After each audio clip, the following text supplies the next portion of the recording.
So mayong adlaw mga kabistag ug mayong hapon, mayong gabi. Kutob sa nanglantaw ni akong video. Mayong gabi sa tanan, no? Or mayong hapon.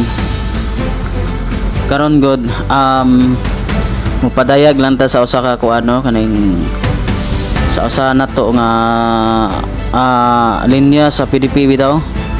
Si Attorney Jimmy Bundok maningkamot nga siya makalusod usab sa ato ang PDP laban or election nato karong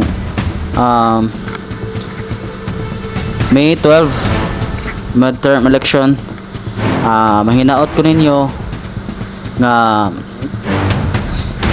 makalusot siya tungod kay nangandoy sab siya tungod sa iyang mitatawag nato nga ganansya mo trabaho, ganansya mo serbisyo sa tibuok Pilipinas sa katawhan.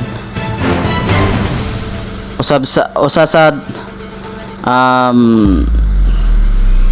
kani siya nga attorney manggihatagon matinabangon og labaw sa tanan, manggiloy-on gyud siya og mga kanang mga muna bito sa ginhawa. Kini si Jimmy Bundok, no? Number 10 sa balota, mao gani siya, number 10 sa balota. And now we proceed about sa PDP laban.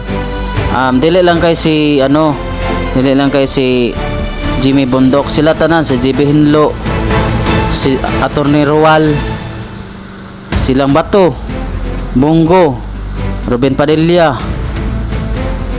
sila angay gid sila nga atong butuhan, no?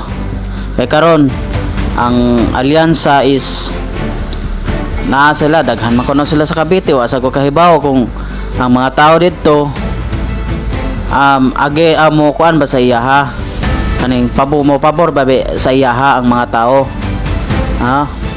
Okay, mao man na namagoy makakita manguta sa video nga nay sige gingon nga Duterte niya ang naong sa kanang nasa stage kay alyansa ang linya, no, di ba?